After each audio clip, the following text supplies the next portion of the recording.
Et on va particulièrement continuer donc notre cheminement au travers donc de la prophétie biblique dans Apocalypse au premier chapitre. Et nous lisons donc particulièrement ce qui est arrivé à l'apôtre Jean alors qu'il était à Patmos. Et donc c'est la 5e partie de ce grand message intitulé « Votre frère dans la persévérance ». On va se lever devant le Seigneur, nous allons lire ou relire ce passage que nous commençons à presque connaître par cœur dans l'Apocalypse, premier chapitre, verset 9. Et c'est le témoignage donc de Jean l'apôtre, lui qui a écrit l'Évangile et qui a écrit 3 épîtres particulières et qui aussi a écrit l'Apocalypse. Moi, Jean, votre frère, et qui est part avec vous à la tribulation et au royaume et à la persévérance en Jésus. J'étais dans l'île appelée Patmos à cause de la parole de Dieu et du témoignage de Jésus. Je fus ravi en esprit au jour du Seigneur. Et j'entendis derrière moi une voix forte, comme le son d'une trompette, qui disait « Ce que tu vois, écris-le dans un livre et envoie-le aux 7 églises, à Éphèse, Smyrne, Pergame, Thyatire, Sardes, Philadelphie et Laodicée. » Je me retournai pour connaître quelle était la voix qui me parlait. Et après m'être retourné, je vis 7 chandeliers d'or. Et au milieu des 7 chandeliers, quelqu'un qui ressemblait à un fils d'homme, vêtu d'une longue robe, ayant une ceinture d'or sur la poitrine. Sa tête et ses cheveux étaient blancs comme de la laine blanche, comme de la neige. Ses yeux étaient comme une flamme de feu. Ses pieds était semblable à de l'airain ardent, comme s'il eût été embrasé dans une fournaise. Et sa voix était comme le bruit de grandes eaux. Il avait dans sa main droite 7 étoiles. De sa bouche sortait une épée aiguë à 2 tranchants. Et son visage était comme le soleil lorsqu'il brille dans sa force. Amen. Seigneur, te bénissons pour la description que le Saint-Esprit nous donne de ta personne.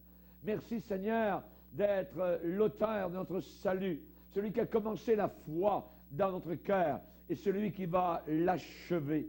Nous te bénissons car tu es devenu le capitaine de notre salut. Toi le vaillant guerrier, toi qui as lutté sur le sol du calvaire, le champ de bataille où ton sang a coulé, Seigneur, où tu as donné ta vie en sacrifice. Nous te bénissons, car aujourd'hui, nous voulons t'offrir nos corps, nos esprits. Nous ne voulons pas nous conformer à l'esprit de ce monde, mais nous voulons être transformés par le renouvellement de l'intelligence. Merci, Seigneur, de bénir encore cette description de ta personne que le Saint-Esprit nous a donnée au travers de ton serviteur Jean, notre frère, dans la persévérance. Aide-nous à persévérer au travers de nos épreuves. Aide-nous à persévérer, Seigneur, quel qu'en soit le prix à payer, Seigneur.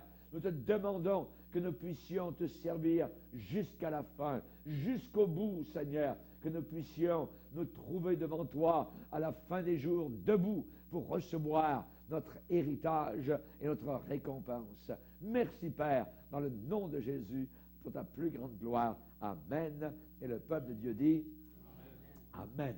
Gloire au Seigneur. On peut s'asseoir, frères et sœurs. Alléluia. Nous sommes rendus donc dans cette description et je prends mon temps donc pour faire cette description. J'aurais pu donner ce message en courant, en une fois, peut-être 2, mais étant donné la richesse qu'il y a au travers la description donc que nous avons dans Apocalypse, premier chapitre du Seigneur Jésus, eh bien, j'ai décidé de prendre mon temps et de vraiment aller pas à pas pour décrire un peu, donc, au fur et à mesure, ce que Jean a pu voir. Et nous allons voir aujourd'hui particulièrement les yeux de Jésus, voyez.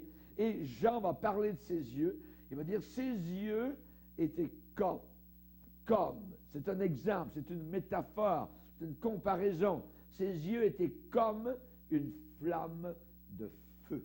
Voyez, ses yeux, chers amis, sont tout à fait particuliers. Ils brillent. Ils brillent dans l'obscurité. Ils brillent dans le noir. Voyez, ils dévoilent. Ils montrent. Alors, il y a ce qui peut-être n'est pas visible aux yeux humains. nous particulièrement, quand on tourne nos regards vers lui, on est rayonnant de joie et notre visage ne se couvre pas de honte comme celui de Caïn. Dieu a dit à Caïn, certainement si tu agis bien, tu relèveras la tête. Pourquoi ton visage est-il abattu? Et on sait que lorsqu'on fait le mal, eh bien, on a le visage abattu. On ne peut pas être joyeux, évidemment, donc, de tuer quelqu'un, d'être un meurtrier, ou de faire le mal. Il y a tout le temps un retour, je dirais, d'ascenseur par rapport au péché. Vous voyez, on récolte ce que l'on sème. Mais lorsque nous, comme chrétiens, nous tournons nos regards vers le Seigneur, soudain, il y a comme, je dirais, un éclat, un reflet de sa gloire, de sa flamme qui vient jusqu'à nous. Voyez, quand on tourne vers l'Éternel nos regards, notre visage est rayonnant de joie. Rappelez-vous le visage de Moïse, alors qu'il avait passé 40 jours dans la présence même de Dieu, en redescendant. C'était des rayons qui partaient de ses cheveux, de ses oreilles, de sa tête, et il ne le savait même pas. Voyez, pourquoi? Parce que dans la présence de Dieu, nous recevons quelque chose. Si vous jouez, voyez, avec des parfums, eh bien, vous allez sentir bon. Voyez. Si vous jouez avec quelque chose qui ne sent pas bon, vous allez sentir, vous allez puer. Voyez. Mais quand nous tenons dans la présence de Jésus-Christ, dans la présence sauveur, eh bien, ça se voit, ça se sent, ça se ressent, voyez, et nous répandons le parfum de la bonne odeur de Jésus-Christ. Amen. J'aimerais vous dire que là-haut, il n'y aura pas de voile. Ça ne sera pas voilé, voyez, pas du tout, voyez. Ici-bas, il y a une sorte de voile que nous avons sur nos yeux. Nous ne pouvons pas voir, nous aimerions. Nous regardons vers le ciel, mais ce ciel est comme fermé. Voyez, nous aimerions le voir ouvert comme Étienne. Alors qu'il mourait, il dit, je vois le ciel ouvert. Voyez, et nous aimerions avoir ce ciel ouvert. Mais ce n'est pas sur la terre. C'est là-haut où vraiment tout sera clair, tout sera donc vraiment, je dirais, sans aucun voile. Va arriver un jour où l'apôtre Paul l'a décrit, a déclaré en disant, eh bien aujourd'hui nous voyons au moyen d'un miroir, vous voyez, d'une manière obscure. Et les miroirs romains, vous voyez, n'étaient pas les beaux miroirs que nous avons comme nous avons ici. Et les belles dames de Rome, eh bien, elles se regardaient, elles se miraient dans des miroirs qui étaient un peu genre tôle ondulée. Vous voyez, c'était pas vraiment ça. Mais l'apôtre Paul dit, aujourd'hui, nous voyons au moyen d'un miroir, vous voyez, d'une manière obscure. Mais alors, où ça? Eh bien, et quand ça? Quand nous serons dans la présence même du Père éternel, quand nous serons avec Jésus, que nous le verrons, qui nous prendra dans ses bras, et qui nous amènera dans la présence du Père, alors nous verrons face à face. Face à face. Et Paul continue en disant, aujourd'hui, je connais, mais je connais en partie. Mais alors, je connaîtrai comme j'ai été connu. Ça veut dire que notre connaissance va décupler, va être centuplée. Nous aurons évidemment un autre genre de connaissance que nous n'avons pas ici-bas sur cette terre. J'aimerais vous dire que sur les yeux de Jésus, il n'y a pas de voile. Sur les yeux du Seigneur, il n'y a pas de voile. Le Seigneur n'a pas le regard voilé. Il voit actuellement, il perce, voyez, l'obscurité. Ses yeux sont de flammes. Il voit le futur, il connaît l'avenir, il connaît très bien le passé, il connaît nos batailles, nos luttes, nos combats actuels. Il sait, ses yeux sont de flammes, il a compassion de moi. Hébreux chapitre 4 dit qu'il compatit à mes faiblesses. Voyez, ça veut dire qu'il est touché par le sentiment de nos infirmités. Voyez, le corps est semé infirme, il ressuscite plein de gloire. Et nous avons ici-bas sur terre des failles, nous avons des échecs, nous avons toutes sortes de choses qui peuvent nous arriver, nous sentons parfois très faibles. Mais les yeux du Seigneur ne sont pas là pour nous condamner.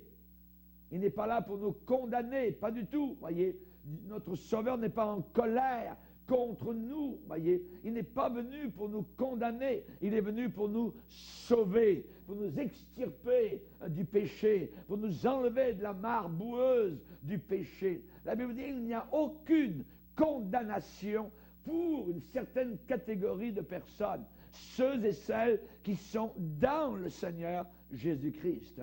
Alors à moi de demeurer dans le Seigneur, de vivre à l'adresse de la maison du Seigneur, de rester en Jésus-Christ. Aucune condamnation pour ceux qui sont en Jésus-Christ. Le moment où un chrétien meurt, il ne s'en va pas pour être condamné là-haut dans le ciel par le Seigneur. Non! Jésus a été condamné à la croix déjà pour mes péchés. Donc le problème de nos péchés a été réglé une fois pour toutes à la croix du Calvaire. Amen. Et Paul va répéter aux Thessaloniciens que nous ne sommes pas destinés à la colère de Dieu, mais à l'acquisition du salut. Amen. L'acquisition du salut. Et d'une certaine manière, le Seigneur était en train de dire à Jean, sur l'île de Patmos, dans son épreuve, eh bien Jean, je vais te montrer quelque chose à partir de ma perspective. Pas la tienne, mais ma perspective. Mes yeux sont des yeux de flamme, voyez. Mes yeux voient, ils voient très loin. Mes yeux connaissent, mes yeux percent les murs, les prisons, les barreaux, hein, tout ça. Mes yeux voient, voyez. Et ferme tes yeux, Jean. Ferme tes yeux humains, et regarde, vois au travers de mes yeux, voyez. Ne regarde pas comme les hommes regardent. Si tu regardes comme les hommes regardent, tu ne verras que des rochers désertiques autour de toi. Tu n'entendras que des blasphèmes, tu n'entendras que des murmures, des gens qui se plaignent, tu n'entendras que des portes de prison qui grincent. Ne regarde pas dans cette direction-là. Jean, s'il te plaît, ferme tes yeux un seul instant et vois les choses au travers de mes yeux. Et tu verras les choses sous un angle totalement différent. Tu verras les choses dans une perspective totalement différente. J'aimerais vous dire que Christ actuellement, quelles que soient nos épreuves, nos difficultés, eh bien, il est là-haut, maintenant, à la droite du Père, et il est là, ici, maintenant, au milieu de nous, dans notre monde bien réel, dans nos difficultés, dans notre brume, au milieu de nos pluies, de nos torrents, de nos cyclones, au milieu de nos tempêtes de neige ou nos températures extrêmes de chaleur. Cela n'a aucune importance. Il est là et il a l'autorité totale et absolue. Il est à la droite du Dieu Tout-Puissant. Et lorsque Paul prie pour les Éphésiens, il dit: je prie pour que le Père de gloire vous donne un esprit de sagesse et de révélation dans sa connaissance. De révélation dans la connaissance de Jésus-Christ. Et qu'il illumine les yeux de votre cœur. Qu'il illumine les yeux de votre cœur. Nous, comme chrétiens, nous avons deux Pères Dieu. Voyez, nous avons des yeux pour la terre, mais nous avons des yeux du cœur. Et ces yeux du cœur ont été ouverts. Voyez, nous qui étions aveugles auparavant, ils ont été ouverts le jour de notre nouvelle naissance. Et Paul prie pour les chrétiens d'Éphèse, cette grande métropole d'Asie mineure, en disant: je prie pour que le Seigneur illumine les yeux de votre cœur. Pourquoi? Pour que vous sachiez quelle est l'espérance qui s'attache à son appel. Avec l'appel de Dieu est attachée l'espérance de la gloire, voyez. Et quelle est la richesse de la gloire de son héritage qu'il réserve aux saints. Et je prie pour que vos yeux soient illuminés et que vous sachiez quelle est envers nous qui croyons l'infinie grandeur de sa puissance. L'infinie grandeur de sa puissance se manifestant avec efficacité par la vertu de sa force. Notre Dieu n'est pas faible, ce n'est pas un petit Dieu, c'est le grand Dieu unique, Alléluia, qui existe. Et cette force que Paul demande que nous connaissions, eh bien, Paul continue en disant: il a déployé cette force en Christ. Comment? Où ça? Quand? en le ressuscitant d'entre les morts. Il est le premier-né, alléluia, des morts. Il est notre prototype et nous, derrière, nous allons, c'est ce qui va nous arriver aussi. Voyez? Et il a ressuscité des morts pour faire quoi ensuite? En le faisant asseoir à sa droite dans les lieux célestes, au-dessus. Et notez le mot au-dessus. Au-dessus de toute domination, de toute autorité, de toute puissance, de toute dignité, de tout nom qui se peut nommer, non seulement dans le siècle actuel, mais encore dans le siècle à venir. Et Dieu le Père a tout mis sous ses pieds. Et il l'a donné pour chef suprême à l'Église qui est son corps. Amen. Le chef suprême, amen, de l'Église, c'est Jésus-Christ, notre Sauveur. Amen. Que Dieu soit béni. Alléluia. Et ça veut dire que si vous êtes un enfant de Dieu, si vous êtes vraiment, véritablement né de nouveau et lavé dans le sang de Jésus-Christ, alors il n'y a aucune porte de prison qui peut vous retenir. Il n'y a aucune porte de prison qui peut vous retenir.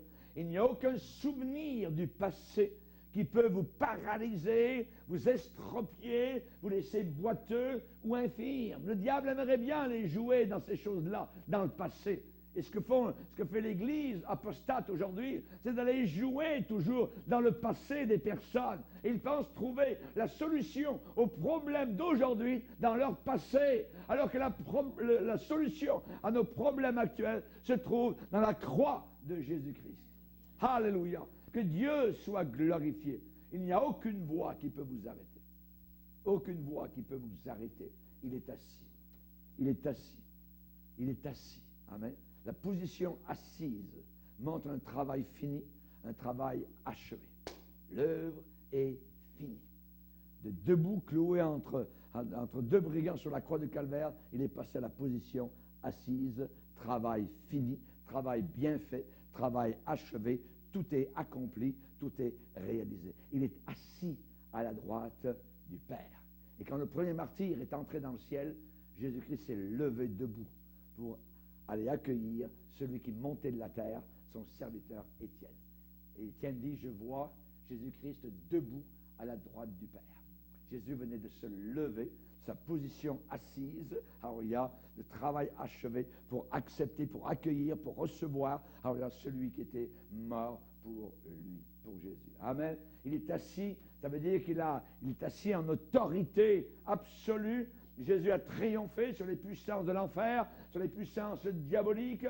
Il a triomphé sur le tombeau. Il a triomphé sur la mort. Il a triomphé sur la maladie. Il a triomphé sur la nature. Il a triomphé sur toute vie que tient ou retient le diable. Nous sommes son corps, ici-bas sur terre, qui est évidemment donc l'Église. Hein, et Jésus en est le chef suprême.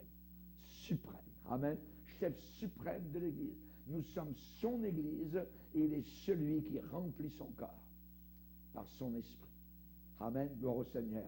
Il nous remplit de sa plénitude et comme Paul l'exprime en disant, il remplit tout en tous. Alléluia. Il remplit tout en tous. Alléluia. À l'agneau de Dieu, il a vaincu. Merci Seigneur. Que Dieu soit glorifié. Merci Seigneur. Je vis ses yeux, et ses yeux étaient comme une flamme de feu. Lorsque Daniel, dans l'Ancien Testament, le prophète hébreu, a vu Jésus, il l'a vu exactement de la même manière. Il décrit ses yeux, dans Daniel chapitre 10, en disant, ses yeux étaient comme une flamme de feu. Pareil. C'est le même personnage. C'est Jésus. Jésus transcende les siècles. Jésus passe au travers de tous les siècles. Et un homme, évidemment, qui veut essayer de tromper Jésus-Christ, n'y arrivera jamais. Ses yeux sont comme des flammes de feu. Amen. Il voit directement à l'intérieur de chacun de nous. Amen. Et c'est lui qui va exercer le jugement, donc sur les pécheurs et le jugement de tout mal. La Bible dit que du haut des cieux, il observe tous les habitants de la terre. Voyez, il observe tous les habitants de la terre d'un seul regard. Un seul regard, alors là, il a fait le tour de toute terre. Amen. Les gens peuvent tromper quelqu'un, un ami, un voisin, un patron. On peut tromper sa femme, on peut tromper son mari, mais pas avec Jésus. Jamais avec Jésus-Christ. On ne se moque pas de Dieu. Il est Dieu.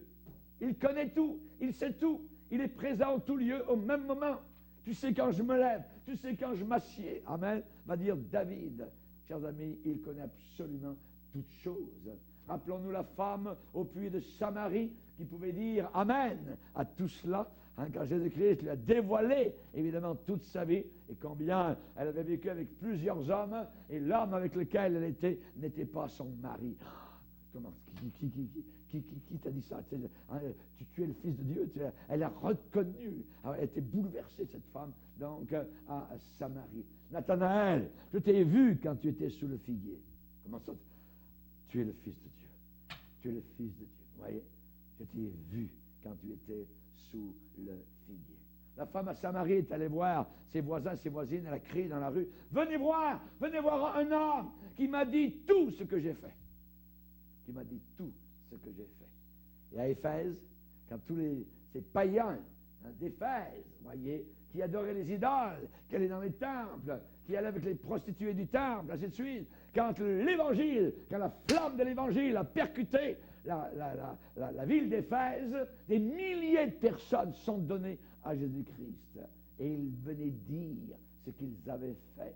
Et ils apportaient leurs livres, ils apportaient leurs poubelles, et ils en faisaient un feu de joie. Alléluia. Et je peux les voir en train de chanter, Alléluia, et de tourner autour de ces feux de joie et de dire gloire à Dieu. Amen. Et la Bible dit c'est ainsi, c'est comme cela que la parole de Dieu croissait en puissance et en force. Notre Dieu voit tout, il connaît tout. Amen. Le feu est capable de brûler le bois le plus dur. Amen. Le plus fort. Alléluia. Le feu est capable de faire fondre l'acier. Voyez, je dirais le plus fort. Pourquoi? Parce que rien ne résiste au feu. Rien ne résiste au feu. Jésus connaissait les pensées des pharisiens. Il savait tout ce qui était dans leurs pensées, imaginez, voyez, il connaît toutes choses. Rien n'échappe au détecteur, amen, de mensonges, amen. Il est un détecteur juste, il connaît la vérité, il est la vérité. Un jour, il est allé à Jérusalem, il a gravi les marches du temple, il est entré dans le temple, et il est dit qu'il a regardé tout dans le temple. Nous sommes le temple. Et à l'intérieur de nous, il regarde tout, de haut en bas. Amen. Alors, de haut en bas, il voit tout ce qui se passe dans son temple. Rien ne passe inaperçu. Lorsque le Seigneur a parlé à Ézéchiel se trouvait à des milliers de kilomètres de Jérusalem. Le Seigneur l'a pris par les cheveux, par le Saint-Esprit, l'a amené à Jérusalem. Il lui dit, maintenant, tu vas percer la muraille. Perce la muraille et regarde ce que les anciens sont en train de faire derrière. Regarde-les en train d'adorer les démons. Regarde-les avec leurs poubelles, avec leur pornographie. Alors, regarde ce qu'ils font dans les ténèbres, dans le noir. Regarde, perce la muraille. Les yeux du Seigneur voient tout ce qui se passe, évidemment. Donc, sur cette terre, que ce soit dans son Église, que ce soit à l'extérieur de l'Église, que ce soit dans mon cœur, que ce soit dans mon âme, voyez, il connaît absolument toutes choses. Rien ne passe inaperçu. Et Jean l'apôtre a récapitulé, il a résumé, je dirais, cette vérité éternelle en décrivant les yeux de Jésus-Christ. Ses yeux étaient comme une flamme de feu, voyez, comme des lance-flammes, voyez, comme des flammes de feu. Hein? Rien n'échappe à son radar. Quand vous passez sur l'autoroute, voyez, et puis que, tchouk, il y a un radar, puis ça fait, tchouk, ça pleut une lumière. Attendez-vous, voyez, à la poste, ensuite que vous receviez une bonne contravention, voyez, parce que le radar vous a détecté, voyez. Vous, peut-être, vous ne l'avez pas détecté, mais le radar vous a détecté. Et le Seigneur nous détecte aussi, voyez. Il nous détecte, il voit, évidemment. Donc, on sait qu'il balaye le globe terrestre d'un seul regard, et Jean va dire, ses yeux étaient brûlants comme du feu. Il voit tout, il voit tout. Caïn avait encore du sang sur ses mains, Et Dieu est venu le voir. Où est ton frère? Où est ton frère? Vous voyez, le premier tueur, le premier meurtrier. Et on sait que lorsqu'il y a eu, par exemple, des tueries dans des écoles ou ici à Polytechnique, il y a quelques années de cela, eh bien, le jeune homme qui le matin est parti de chez lui avec son fusil et qui est allé tuer une quinzaine de personnes, d'universitaires, eh bien, vous savez maintenant que ce jeune homme-là est un fils de Caïn, un fils du diable, et qu'aucun meurtrier n'a la vie éternelle en lui-même. Après avoir fait ce carnage dans l'université, il a planté son fusil vers sa tête et il est descendu vers l'enfer éternel. Abominable. Chers amis, où est ton frère? Dieu est venu vers Caïn. Où est ton frère? Oui. Mon frère, je ne sais pas où il est. Ah, menteur. C'est fils du diable. La Bible dit que Caïn était du diable. On va voir ça encore vendredi. On va en parler. Oui. C'est très important. Dieu regarda la terre du temps de Noé, et toute la terre avait corrompu sa voix devant l'Éternel. Dieu a vu tout cela. Oui. La terre était remplie, pleine de violence. C'était le sang qui coulait littéralement partout. La convoitise, les viols, tous les péchés que nous avons aujourd'hui. Il n'y a pas, je dirais, de nouveaux péchés. Il n'y a simplement que de nouveaux pécheurs. Oui. Les nouveaux péchés sont les anciens péchés dans des poubelles neuves. Mais c'est la même chose qui revient. Lorsque le Seigneur a vu son peuple qui était esclave depuis 400 ans en Égypte, sous le fouet des maîtres égyptiens, voyez, le Seigneur est apparu à un berger dans le désert, appelé Moïse. Et du milieu du buisson, Dieu lui a dit, j'ai vu, j'ai entendu, et je connais les souffrances et les douleurs de mon peuple. Maintenant, va, c'est toi que j'envoie pour aller délivrer mon peuple. J'ai vu, j'ai entendu, je connais. Notre Dieu connaît. Amen. Lorsque vous passez une vallée de Baca, ou lorsque vous êtes sur une île appelée Patmos, sachez qu'il y a un œil qui vous voit, l'œil de Dieu. Et cet œil n'est pas un œil de jugement, mais un œil de compassion, vous qui l'avez accepté dans votre cœur. Et il connaît, il voit, il veut essuyer la larme. Amen. Quand Agar a été, je dirais, chassée de la maison où elle était évidemment pas tellement aimée, eh bien, elle était dans le désert avec son fils, Ismaël, et là, elle pleurait et elle attendait la mort. L'outre était devenue plate, l'eau avait été épuisée sous le soleil ardent, je dirais, du désert. Et là, elle a regardé un peu loin son fils. Elle dit, je vais mourir comme cela. Et Dieu l'a vu. L'ange de l'Éternel a entendu. Qu'as-tu, Agar? En plein désert, il n'y a personne. Qu'as-tu, Agar? Est-ce que Dieu ne savait pas ce qu'avait Agar? Certainement que Dieu le savait. Mais Dieu veut que nous exprimions notre situation. Où es-tu, Adam? Est-ce que Dieu ne savait pas où était Adam avec Ève en train de se cacher? Dieu sait, Dieu connaît tout. Mais Dieu veut que nous sachions où nous sommes. Regarde Agar, tu es en plein désert. Mais je connais, j'ai vu. Mon œil de flamme a vu. Regarde à côté de toi, il y a un puits. On peut mourir de soif à côté d'un puits. Une église peut mourir à côté de Jésus. À côté de Jésus, qui est la vie. Vous voyez, à Sardes, c'est ce qui était arrivé. Une église morte. Tu passes pour être vivant, mais tu es mort. On peut être, je dirais, à côté de la bénédiction et passer juste à côté de ça. Vous voyez, et on peut mourir littéralement si Agar, vous voyez, n'avait pas eu, je dirais, le regard, ce que l'ange éternel, regarde, il y a un puits là. Elle ne voyait pas. Elle ne voyait pas le puits à cause de sa douleur, à cause de son fils, à cause de la mort peut-être qui attendait son fils dans le désert. Il y avait un puits. Nous regardons notre petite outre. Elle est vide. Seigneur, il n'y a plus rien, Seigneur. Mais le Seigneur dit, regarde, ton outre, c'est pour ça que je vais te donner un puits. Voyez? Alléluia. Avec un apport constant, de fraîcheur, de renouvellement, Tout n'est pas fini. Le diable, il répète ces mensonges. C'est fini, c'est terminé. Dieu t'aime plus, il ne te veut plus, t'as trop fait. Il raconte des mensonges tout le temps. Voyez? Non! Voyez? Ils vont repousser. La Bible dit résistez au diable et il fuira loin de vous. Amen. Alléluia. Gloire au Seigneur. Que Dieu soit béni. Hein? J'espère que vous n'avez rien à cacher, voyez, au Seigneur, parce que c'est impossible. C'est impossible. On ne peut pas cacher rien du tout au Seigneur. Achan a essayé de cacher son péché. Dieu a trouvé, voyez, rassemblé le peuple, rassemblé la tribu, rassemblé la famille, et c'est tout. Dieu sait, hein, Dieu savait où était Achan, voyez. Et évidemment, on ne peut rien lui cacher. Pas maintenant, dans cette vie terrestre, et certainement pas, évidemment, dans l'éternité.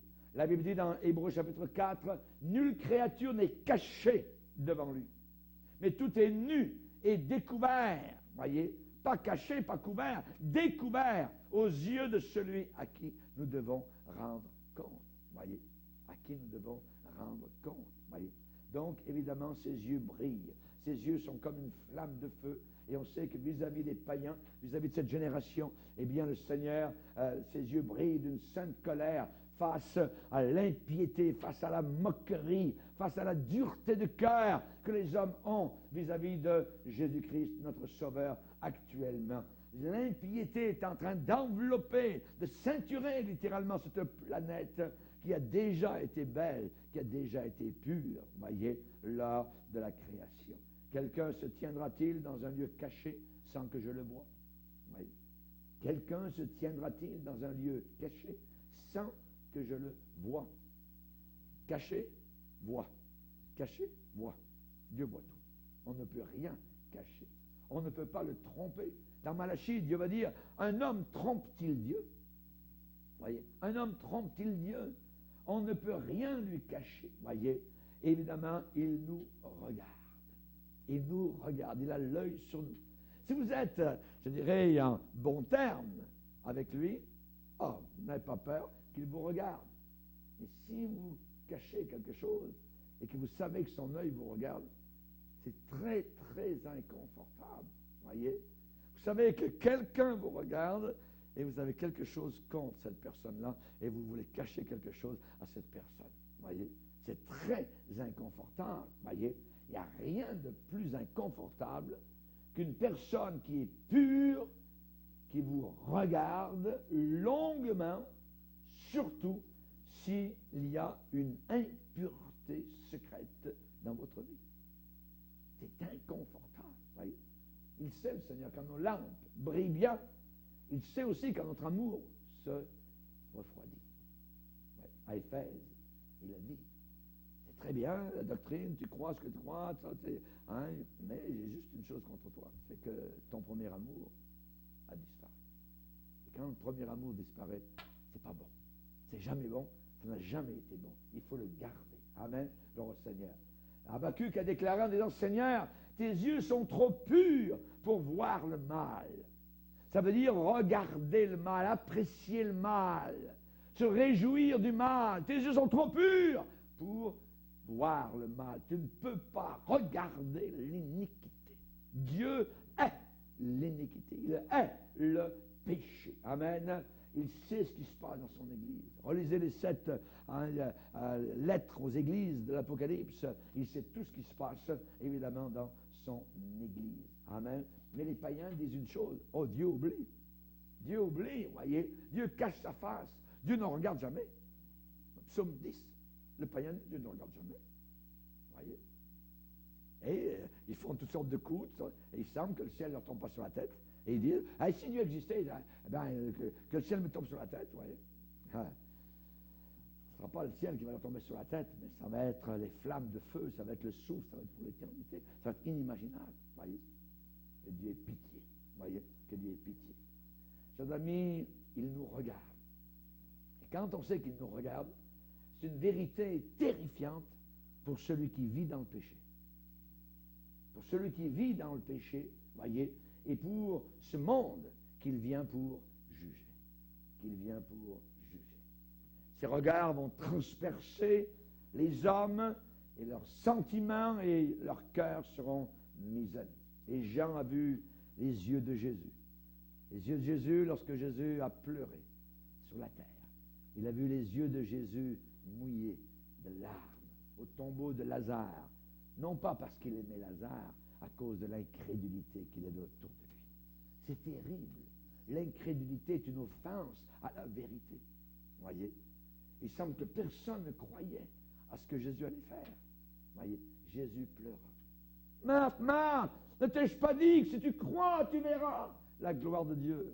Il y a beaucoup de demeures dans la maison de mon Père. Si cela n'existait pas, je vous l'aurais dit. Pas trop, peut-être c'est pas vrai. Voyez, le doute, Satan. Est-ce que Dieu a vraiment dit cela? Est-ce que Dieu a réellement dit cela? Voyez, tout de suite, le venin du serpent qui arrive pour essayer de détruire la vérité. Jésus a pleuré sur Jérusalem. Oh, Jérusalem, Jérusalem. Voyez, combien de fois j'ai voulu vous rassembler comme une mère poule qui rassemble ses poussins, mais vous n'avez pas voulu.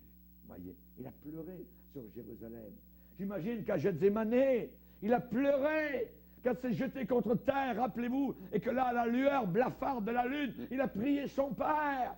Et là, sa sueur, le combat était intense, que les vaisseaux sanguins ont sauté, et c'était du sang qui sortait de sa peau, littéralement. Il a pleuré, la Bible déclare, il a crié devant lui. Oui, imaginez, il a pleuré sur terre. Chers amis, nous avons besoin de le regarder, d'avoir nos regards à nous sur lui. Que sa flamme puisse nous enflammer aussi. Amen. Et quand on est rempli du Saint-Esprit, on devient flamme de feu. Notre amour ne faiblit pas, mais augmente de plus en plus. Et un amour peut toujours augmenter. Voyez, un amour peut être à un certain niveau, mais il peut aller plus loin. J'aime mon épouse bien plus que le jour où je l'ai mariée. C'est certain, avec les années, à cause des batailles, à cause des luttes, à cause des combats, ça nous a réunis, soudés ensemble, littéralement, au travers de toutes ces années-là. Amen. Ce regard pénètre partout. La bien-aimée a dit de son bien-aimé, c'est le bien-aimé qui dit vis-à-vis de sa bien-aimée, tu me ravis le cœur par l'un de tes regards, ma fiancée. Est-ce que Jésus pourrait dire cela de nous ce soir? Voyez, tu me ravis le cœur, Église de Dieu. Voyez, ma future épouse, ma fiancée. Tu me ravis le cœur par l'un de tes regards. Quand tu me regardes, quand tu pries, quand tu pleures, quand tu me cherches, que mon cœur est ravi. Alléluia. Par l'un de tes regards, ma fiancée. Amen. Nous sommes à lui, il est à nous. Alléluia. Et cet amour doit croître, doit grandir. Voyez. Tout le monde aime les histoires d'amour. Voyez, voyez. N'aime pas les histoires de guerre, de haine, de déchirement, de divorce. Non, on aime, voyez, quand il y a amour, quand il y a paix, quand il y a joie, voyez. C'est normal et c'est bien. Alléluia. Dieu nous voit, il voit. Il a vu Nathanaël, il a vu Zachée à Jéricho. Descends. Alléluia, le petit bonhomme, voyez, qui était haï de tout le monde. Mais Jésus ne le haïssait pas. Jésus l'aimait. Il a été sauvé. On verra Zachée là-haut dans le ciel. Amen. Adam et Ève, où es-tu? Hein, où es-tu? Adam, Ève, où êtes-vous? Voyez. On sait que les disciples qui étaient sur la mer déchaînée, ils ont ramé à avoir du sang dans leurs mains, tellement le vent était contre eux. Mais il est dit, Jésus les vit. Il vit qu'ils avaient de la peine à ramer. Il vit qu'ils avaient de la difficulté à avancer. Il voit, voyez, chers amis, et il est venu à la 4e veille de la nuit. Il est arrivé. Amen. Il est fort possible que nous soyons arrivés bientôt, peut-être, pas très loin, de la 4e veille de la nuit. Amen. Jésus va revenir. On a ramé dans la nuit de ce monde, dans la furie, dans la boue, autour de nous. Tout est contre l'Église, mais on rame. On a les mains encore, amen, en train de ramer. Lâche pas les mains, lâche pas les rames, amen. Garde tes mains sur les manchons de la charrue. Et nous avons besoin de savoir que le Seigneur nous voit. Et il va venir pour nous chercher. Que Dieu soit béni. La veuve de Naïm. Jésus monte d'en bas. Il monte du lac de Génézareth, il a ses disciples avec lui, il a parlé tout le long du chemin, il gravit les montagnes, et il arrive là-haut vers la soirée, alors que le soleil est en train de se coucher possiblement sur la mer Méditerranée, et là, alors que le ciel commence à tomber d'un rouge, voilà qu'il y a un convoi funèbre qui arrive. Voyez. Le moment où Jésus entre dans la ville de Naïn, il y a un convoi funèbre qui en sort. Le convoi de la mort fait face au convoi de la vie. Christ est en avant. Les disciples sont autour de lui. Là, ils sont tous joyeux, contents, ils marchent avec Jésus, ils avancent, voyez. Et de l'autre côté, avancent tranquillement avec des pleurs et des pleureuses. Oh, oh, oh, comme au Moyen-Orient, on paye des femmes pour pleurer, ainsi de suite, voyez. Et là, derrière le cercueil, il y a une femme. Une femme qui connaît le chemin du cimetière. Elle a déjà fait le voyage au cimetière une fois pour aller enterrer son mari. Et maintenant, 2 fois, elle refait le voyage pour aller enterrer son seul fils. Le convoi de la vie arrive avec Jésus. Arrêtez tout ça. Jeune homme, je te le dis, lève-toi, paf! Peut-être les 4 porteurs n'en reviennent pas et lâchent tout ça, voyez, et le jeune homme est debout. Alléluia, Jésus-Christ vient de sauver ce jeune homme. Il est dit juste avant que Jésus, ayant vu la femme derrière le cercueil, l'ayant vu, Jésus a vu la femme qui souffrait, la femme qui pleurait. Il dit qu'il était ému de compassion. Ému de compassion. Jésus n'a rien contre ta souffrance. Il est ému de compassion. Il voit la souffrance, la douleur, le chemin toujours vers le cimetière, vers la mort, vers l'échec, vers la faillite. Il voit cela. Mais il arrive. Oh là, Christ est la vie. Il arrive et il ordonne à la mort de s'en aller et à la vie de revenir dans le corps de ce jeune homme. Et il le rend à sa mère. Alléluia. Et le cortège de la vie ne fait que grossir. Le cortège de la mort est changé et devient le cortège de la vie. Et tout ce beau monde rentre dans la ville de Naïn, alors que le soleil maintenant est couché. Alléluia. Et c'est la joie. Et dans les rues, on parle de Jésus, on glorifie le Seigneur. Tout le monde veut voir le jeune homme. La maman est enchantée, elle est heureuse, elle ne veut plus quitter Jésus. Elle l'aime. Alléluia. Pourquoi? Parce que Jésus a été ému de compassion pour elle. Merci Seigneur. Ses yeux sont de flammes. Amen. Habakkuk a dit, de l'œil, il mesure la terre. De l'œil, il mesure la terre. Comme c'est bien dit. Amen. Alléluia. Dans 2 Chroniques 16, il est dit qu'il étend ses regards sur toute la terre pour soutenir ceux dont le cœur est tout entier à lui. Amen. Moi, je veux, alléluia, que mon cœur soit tout entier. Nous chantons un merveilleux cantique. On l'a chanté dimanche soir avec André. Amen. Je veux être rempli du Saint-Esprit. Je veux que ma vie soit remplie du Saint-Esprit. Remplis-moi de ta présence, Seigneur. Remplis-moi de ta vie. Amen. Pourquoi? Parce que tu vas me soutenir, tu vas me porter, tu vas me supporter. Et quand je ne pourrai plus marcher, tu me prendras dans tes bras comme une brebis meurtrie et que le berger prend sur son épaule. Merci. Combien de fois elle m'a pris sur son épaule? Combien de fois j'ai pu pleurer sur son épaule? Et j'ai toujours été consolé. Alléluia. Alléluia. Je me rappelle, dans une certaine église où il n'y avait personne cette journée-là, alléluia, je suis venu en avant et j'ai pleuré devant Dieu à mouiller le tapis, alléluia, pour demander l'aide du Seigneur. Et juste quelques temps plus tard, une merveilleuse réponse est arrivée. Alléluia. Que Dieu soit béni. Que Dieu soit béni. Alléluia. J'ai demandé une épouse. Et Dieu m'a fait cadeau d'une merveilleuse épouse. Alléluia. Et je bénis le Seigneur. Ça dure depuis 35 ans. Amen. Alléluia. C'est devant Dieu qu'on gagne la bataille. C'est là. Alléluia. C'est là que ça se passe. Merci Seigneur. Où irai-je? Loin de ton esprit. Où est-ce que je vais m'enfuir? Loin de Dieu, m'éloigner de Dieu. Au nord, mais tu vois là. Au sud, c'est encore toi. Hein? Si je monte au ciel, tu es là, tu descends en enfer, c'est encore, tu es là. Tu es partout, Seigneur. Tu es partout. ne peut pas m'échapper. L'Éternel étend ses regards sur toute la terre pour soutenir, pour fortifier, pour aider ceux dont le cœur est tout entier. Tout entier. C'est très important. Mon cœur est-il tout entier à lui? La question qu'on doit se poser. Amen. Alléluia. Évidemment, il ne faut pas attendre, je dirais, si on connaît quelque chose qui est dans notre cœur qui n'est pas tout à fait correct, il ne faut pas attendre, il faut se mettre en règle tout de suite. Tout de suite. Si vous allez au guichet automatique, vous regardez votre compte en banque, vous vous rendez compte qu'il y a quelque chose qui ne marche pas. Vous n'attendez pas dans 15 jours. Non, non. Tout de suite, vous allez essayer de vérifier ça. Et quand nos comptes avec Dieu ne marchent pas, c'est pareil. C'est pareil. Il faut mettre en règle tout de suite nos comptes. Amen. Il ne faut pas, évidemment, qu'il y ait de mauvaises choses entre nous et notre Sauveur. Et en terminant, j'aimerais vous parler. Et le Seigneur a dit, c'est Jean, qui dit, dans sa main droite, il y avait 7 étoiles. Dans sa main droite, il y avait 7 étoiles. 1, 2, 3, 4, 5, 6, 7.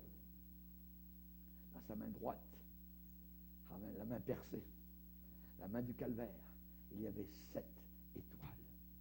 Les étoiles sont les messagers. Les messagers, les anges, angélion, qui veut dire les messagers des 7 églises. Ça veut dire les pasteurs. Ça veut dire ceux qui étaient là, qui conduisaient les troupeaux. Le Seigneur a dit à Jean, Jean, je bâtis mon église. C'est moi qui bâtis mon église.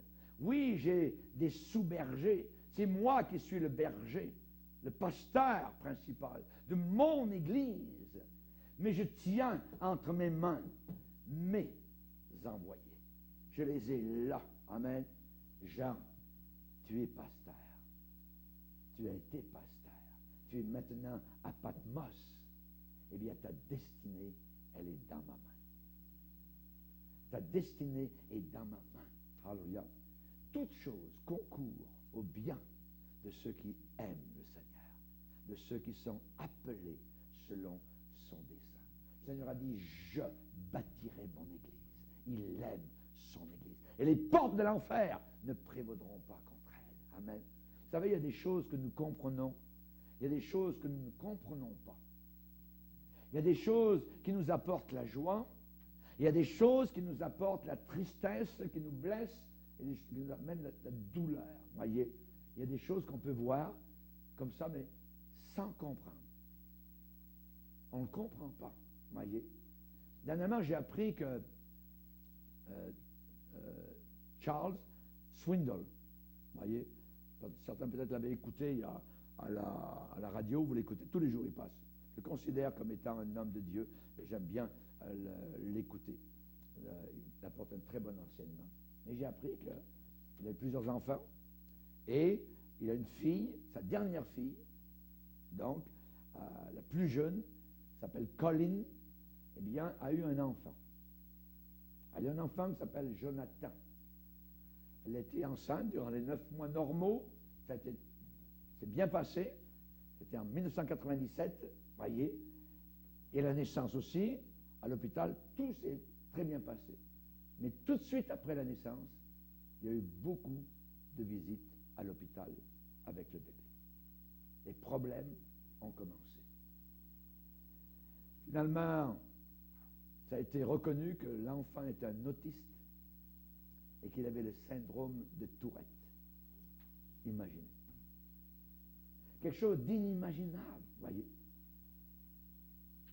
La fille d'un homme de Dieu, connu dans le monde entier. Pourquoi? Comment? Seigneur, où est ta souveraineté?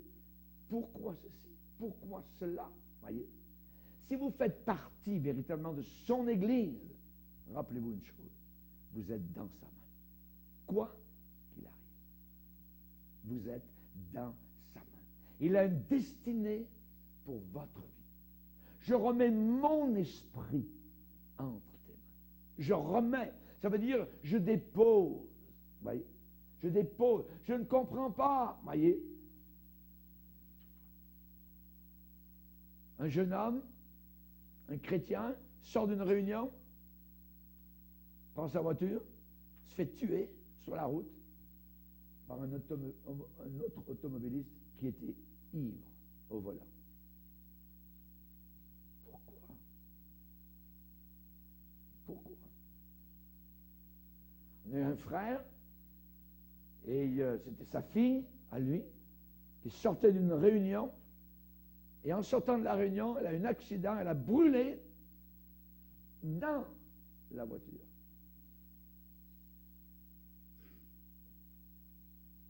Est-ce qu'on peut comprendre? De ce côté-ci, de l'éternité, non. On ne peut pas comprendre. Mais une chose que l'on sait, c'est que nous, chrétiens, si on aime le Seigneur, on est dans sa main. On est dans sa main. Vous êtes dans ma main. Jérémie 18, verset 6. Je connais les projets que j'ai formés sur vous. Oui. Il se peut que vous soyez dans un temps de tristesse, de peine, d'accablement, de douleur, d'affliction, de chagrin. Il n'y a rien qui marche, de pleurs, tout ça. Mais rappelez-vous, même si vous ne comprenez pas ce verset, toute chose concourt au bien de ceux qui aiment Dieu, de ceux qui sont appelés. Si j'aime véritablement le Seigneur, si j'ai été appelé, que je le veuille ou non, que je le comprenne ou pas, toute chose concourt à mon bien. Et il faut l'accepter. Si vous avez placé votre foi en lui pour votre salut, vous êtes dans le creux de sa main et il y a un but dans tout cela. Il y a un but. Et si nous ne le comprenons pas sur terre, nous le comprendrons dans l'éternité. Dans l'éternité. Nous ne devons jamais dire « le Seigneur m'oublie » ou « le Seigneur m'abandonne » comme dans Ésaïe 49. Non. Ou encore dans Ésaïe 40, « mon destin est caché devant Dieu ». Ça veut dire « Dieu ne connaît pas mon futur, Dieu il se fiche de moi, il m'abandonne ». Non, non, non, non, non, non. Voyez, il y a un choix. Lorsqu'on passe par une vallée d'épreuves, il y a un choix que nous devons faire. C'est pas compliqué. Ou bien, je deviens amer et j'en veux à Dieu. Et beaucoup de personnes ont perdu des années comme cela. Ça, c'est un choix. Devant une difficulté, je peux devenir très amer, comme tout le monde qui est autour de nous. Voyez, on peut dire, Seigneur, pourquoi moi? Pourquoi moi? Je croyais que ce serait une joie ineffable, glorieuse. Je pensais que ce serait des pétales de roses tout le long du chemin. Pourquoi moi ça m'arrive? Voyez, je peux devenir amer. Une femme de pasteur diagnostiquée cancéreuse. Cancéreuse, revient à la maison avec l'ablation d'un sein. C'est une humiliation pour une femme. Une femme qui a servi le Seigneur, qui aime le Seigneur. L'épouse, notre frère David Wilkerson, c'est ça qui lui est arrivé. Elle a eu plusieurs cancers. C'est terrible. Oui. Un autre, tumeur du cerveau. Vous avez une tumeur au cerveau. Comment ça? Seigneur, où es-tu? Voyez. Donc je peux devenir amer. Ou bien, deuxième choix, je peux, comme Jean, commencer à prier. Commencer à prier.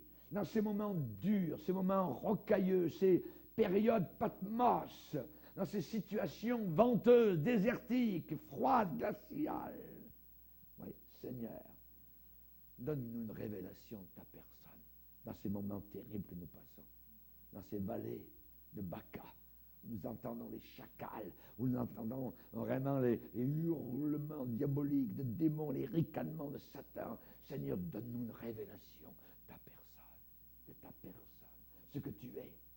Que je puisse amener cela ensuite à tous ceux qui m'entourent et que d'autres comme moi peut-être qui passeront par des temps très très durs, que cette révélation que j'aurai eue de toi, alors que ça va apporter du courage et de la consolation et ça va exhorter et encourager ceux qui passent aussi par des épreuves.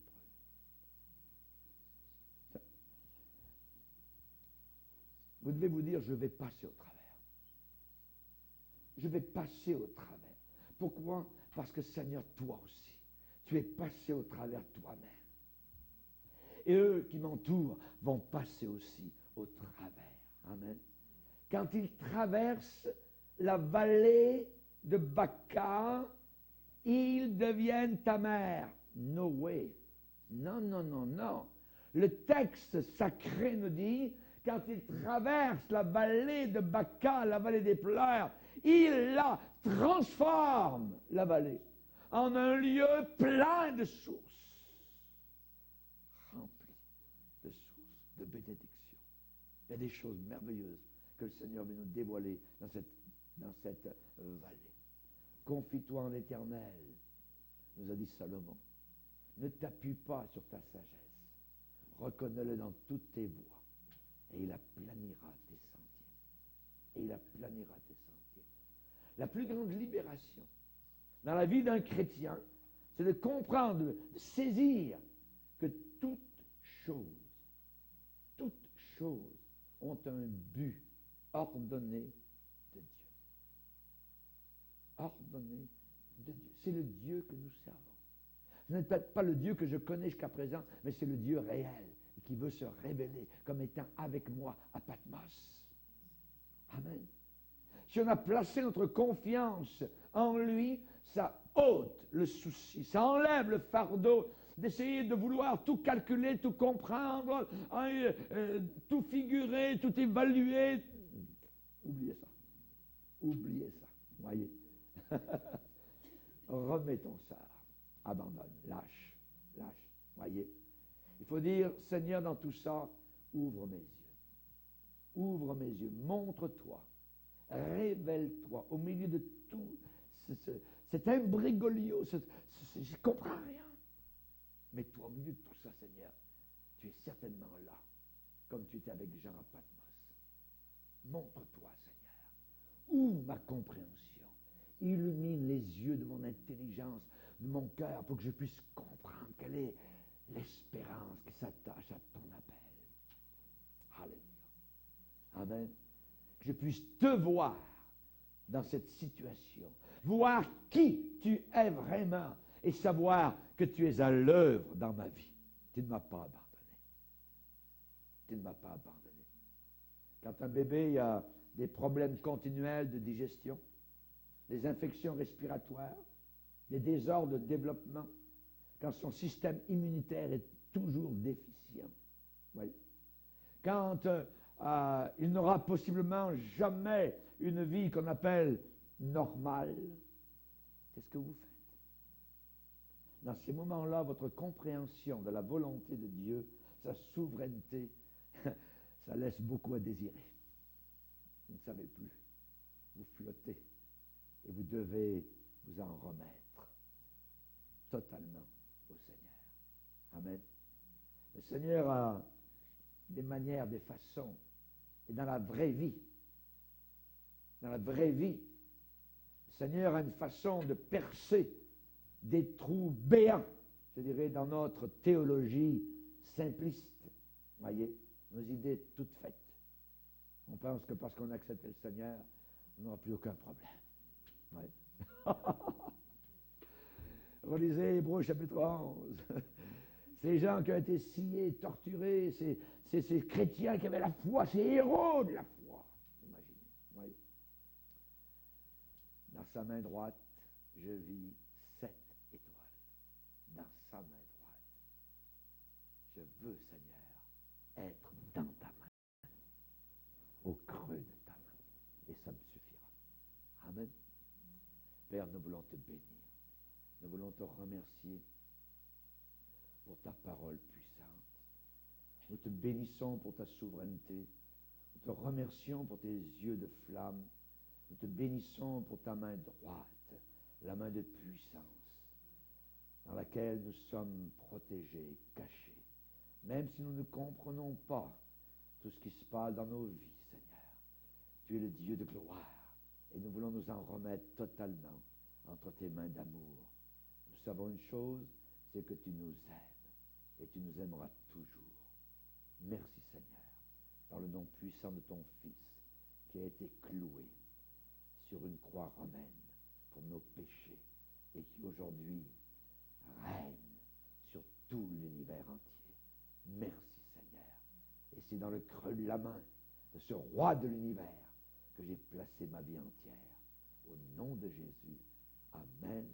Et tout le peuple dit Amen. Gloire